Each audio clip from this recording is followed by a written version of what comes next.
ಮೈಸೂರಿನಲ್ಲಿ ಇಂದಿನಿಂದ devil cinema shooting ಆರಂಭವಾಗಿದೆ. ಮೈಸೂರಿನ ಸರ್ಕಾರಿ ಅತಿಥಿ ಗೃಹಕ್ಕೆ ದರ್ಶನ್ ಬಂದಿದ್ದಾರೆ. ಅಭಿ ಸೈಡ್ ತಗೊಳ್ಳೋದು ಬೆಟರಾ ಅಥವಾ ಅಪಾರ್ಟ್ಮೆಂಟ್ ತಗೊಳ್ಳೋದು ಬೆಟರಾ? ಚಿಂತೆ ಯಾಕೆ?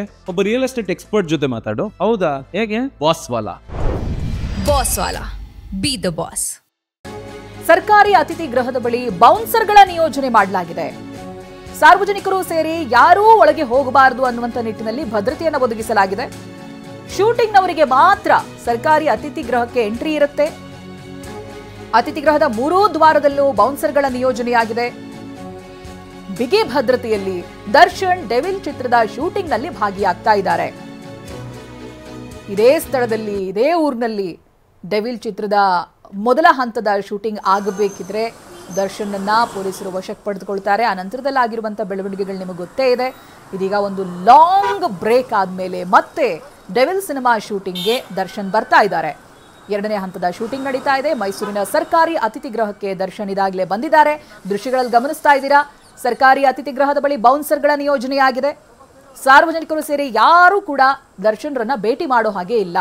ಬಿಗಿ ಭದ್ರತೆಯ ಜೊತೆಗೆ ಶೂಟಿಂಗ್ಗೆ ತಯಾರಿಯನ್ನು ಮಾಡಿಕೊಳ್ಳಲಾಗಿದೆ. ಅಭಿ ಸೈಡ್ ತಗೊಳ್ಳೋದು ಬೆಟರಾ ಅಥವಾ ಅಪಾರ್ಟ್ಮೆಂಟ್ ತಗೊಳ್ಳೋದು ಬೆಟರಾ? ಚಿಂತೆ ಯಾಕೆ? ಒಬ್ಬ ರಿಯಲ್ ಎಸ್ಟೇಟ್ ಎಕ್ಸ್ಪರ್ಟ್ ಜೊತೆ ಮಾತಾಡು. ಹೌದಾ? ಹೇಗೆ? ಬಾಸ್ ವಾಲಾ ಬಿ ದ ಬಾಸ್. ಶೂಟಿಂಗ್ನಲ್ಲಿ ಯಾರ್ಯಾರು ಭಾಗಿಯಾಗ್ತಾರಲ್ಲ ಅವ್ರಿಗೆ ಮಾತ್ರ ಸರ್ಕಾರಿ ಅತಿಥಿ ಗೃಹಕ್ಕೆ ಎಂಟ್ರಿ ಇರುತ್ತೆ. ಅತಿಥಿ ಗೃಹದ 3 ದ್ವಾರದಲ್ಲೂ ಕೂಡ ಬೌನ್ಸರ್ಗಳ ನಿಯೋಜನೆ ಮಾಡಲಾಗಿದೆ. ಈ ಬಗ್ಗೆ ಡೀಟೇಲ್ಸ್ ಅನ್ನ ಪಡೆದುಕೊಳ್ತಾ ಹೋಗ್ತೀನಿ. ಪ್ರತಿನಿಧಿ ರಾಮ್ ಲೈವ್ ನಲ್ಲಿ ಜಾಯ್ನ್ ಆಗ್ತಾ ಇದ್ದಾರೆ. ರಾಮ್, ಇದೀಗ ಎಲ್ಲಿ ಶೂಟಿಂಗ್ ಅಂತ್ಯವಾಗಿತ್ತು ಮೊದಲ ಹಂತದ್ದು, ಇದೀಗ 2ನೇ ಹಂತದ ಶೂಟಿಂಗ್ ಅಲ್ಲಿಂದಲೇ ಆರಂಭವಾಗ್ತಾ ಇದೆ. ಜೊತೆಗೆ ವಿಶೇಷ ಏನಂತ ಹೇಳಿದ್ರೆ ಬಿಗಿ ಭದ್ರತೆಯನ್ನ ಒದಗಿಸಲಾಗಿದೆ. ಯಾವ ರೀತಿಯ ಕಂಡು ಬರ್ತಾ ಇದೆ ಚಿತ್ರಣ? ಯಾರ್ಯಾರು ಇವತ್ತಿನ ಶೂಟಿಂಗ್ ನಲ್ಲಿ ಭಾಗಿಯಾಗ್ತಾ ಇದ್ದಾರೆ ರಾಮ್? ಚೈತ್ರ, ಖಂಡಿತವಾಗಿಯೂ ಏನು ರೇಣುಕಾಸ್ವಾಮಿ ಕೊಲೆ ಪ್ರಕರಣದ ನಂತರ ಡೆವಿಲ್ ಸಿನಿಮಾದ ಚಿತ್ರೀಕರಣ ಮೈಸೂರಿನಲ್ಲಿ ಸ್ಥಗಿತವಾಗಿತ್ತು. ಇವತ್ತಿನಿಂದ ಮತ್ತೆ ಅದೇ ಮೈಸೂರಿನಲ್ಲಿ ಆ ಒಂದು ಚಿತ್ರದ ಚಿತ್ರೀಕರಣ ಆರಂಭವಾಗ್ತಾ ಇದೆ. ಮೈಸೂರಿನ ಸರ್ಕಾರಿ ಅತಿಥಿ ಗೃಹದಲ್ಲಿ ಚಿತ್ರೀಕರಣ ನಡೀತಾ ಇದೆ. ಅದೇ ಸ್ಥಳದಲ್ಲಿ ನಾನಿದ್ದೇನೆ. ನೀವು ನೋಡ್ತಾ ಇರ್ಬೋದು, ಮೈಸೂರಿನ ಸರ್ಕಾರಿ ಅತಿಥಿ ಗೃಹದಲ್ಲಿ ಈ ಹಿಂದೆ ಸಹ ಸಾಕಷ್ಟು ಸಿನಿಮಾಗಳ ಚಿತ್ರೀಕರಣ ಆಗಿತ್ತು. ಹೀಗಾಗಿ ಈ ಒಂದು ಸ್ಥಳದಲ್ಲಿ ಇವತ್ತಿನಿಂದ 3 ದಿನಗಳ ಕಾಲ ನಟ ದರ್ಶನ್ ಚಿತ್ರೀಕರಣದಲ್ಲಿ ಭಾಗಿಯಾಗ್ತಾ ಇದ್ದಾರೆ. ಅವರ ಚಿತ್ರೀಕರಣದಲ್ಲಿ ಭಾಗಿಯಾಗ್ತಾ ಇರೋದ್ರಿಂದಾಗಿ ಬಿಗಿ ಭದ್ರತೆಯನ್ನು ಇಲ್ಲಿ ಒದಗಿಸಲಾಗಿದೆ. ಈ ಒಂದು ಸರ್ಕಾರಿ ಅತಿಥಿ ಗೃಹಕ್ಕೆ ಒಟ್ಟು 3 ದ್ವಾರಗಳಿದಾವೆ. ಆ 3 ದ್ವಾರಗಳಲ್ಲೂ ಸಹ ಖಾಸಗಿಯಾಗಿ ಬೌನ್ಸರ್ಗಳನ್ನ ನೇಮಕ ಮಾಡಿಕೊಂಡಿದ್ದಾರೆ.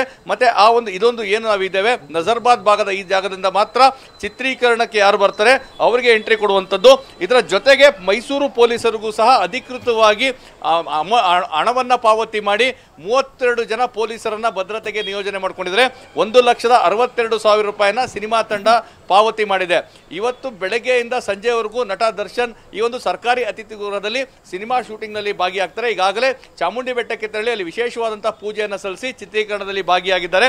3 ದಿನಗಳ ನಂತರ ಅಂದ್ರೆ ಲಲಿತ್ ಮಹಲ್ ನಲ್ಲಿ ಚಿತ್ರೀಕರಣ ನಡೀತದೆ. ಅದಕ್ಕೂ ಸಹ ಅನುಮತಿಯನ್ನು ಪಡ್ಕೊಂಡಿದ್ದಾರೆ. ಯಾಕಂದ್ರೆ ರೇಣುಕಾಸ್ವಾಮಿ ಕೊಲೆ ಪ್ರಕರಣದ ನಂತರ ನಟ ದರ್ಶನ್ ಮೈಸೂರಿನ ಲಲಿತ್ ಮಹಲ್ನಲ್ಲಿ ಶೂಟಿಂಗ್ನಲ್ಲಿ ಭಾಗಿಯಾಗಬೇಕಾಗಿತ್ತು.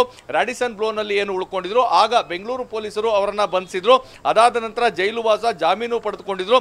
ಬೆನ್ನು ನೋವು ಇದ್ದ ಕಾರಣ ಶೂಟಿಂಗ್ ಆರಂಭವಾಗಿರಲಿಲ್ಲ. ಯಾವಾಗ ಮತ್ತೆ ಡೆವಿಲ್ ಸಿನಿಮಾದ ಚಿತ್ರೀಕರಣ ಆರಂಭವಾಗ್ತದೆ ಅಂತೇಳಿ ಸಾಕಷ್ಟು ಚರ್ಚೆಗಳಾಗ್ತಾ ಇದ್ವು. ಇದೀಗ ಇವತ್ತಿನಿಂದ ಅಧಿಕೃತವಾಗಿ ಈ ಒಂದು ಚಿತ್ರೀಕರಣ ಆರಂಭವಾಗಿದೆ. ಬೌನ್ಸರ್ಗಳ ಭದ್ರತೆಯಲ್ಲಿ ಮತ್ತೆ ಪೊಲೀಸರನ್ನ ತಾವು ನೋಡ್ತಾ ಇರ್ಬೋದು, 32 ಜನ ಪೊಲೀಸರನ್ನ ಈ ಒಂದು ಚಿತ್ರೀಕರಣದ ಸ್ಥಳದಲ್ಲಿ ನಿಯೋಜನೆಯನ್ನು ಮಾಡಲಾಗಿದೆ. ಯಾವುದೇ ಸಾರ್ವಜನಿಕರಿಗೆ, ಅಭಿಮಾನಿಗಳಿಗೆ ಪ್ರವೇಶವನ್ನು ನಿರ್ಬಂಧಿಸಲಾಗಿದೆ. ಮತ್ತೆ ಈ ಸರ್ಕಾರಿ ಅತಿಥಿ ಗೃಹ ವಿಶೇಷ ಅಂತ ಹೇಳಿದ್ರೆ ಇಲ್ಲಿ ಘಟಾನುಘಟಿ ನಾಯಕರುಗಳ ಸಿನಿಮಾ ಇಲ್ಲಿ ಶೂಟಿಂಗ್ ಅನ್ನ ಮಾಡಲಾಗಿದೆ.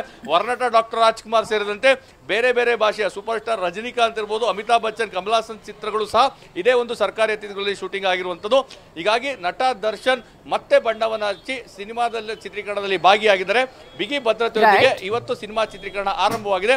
ಇಂದಿನಿಂದ 4 ದಿನಗಳ ಕಾಲ ಮೈಸೂರಿನಲ್ಲಿ ಈ ಒಂದು ಶೂಟಿಂಗ್ ನಡೀತದೆ. ಚೈತ್ರ, ಥ್ಯಾಂಕ್ ಯು ರಾಮ್ ಮಾಹಿತಿಗಾಗಿ.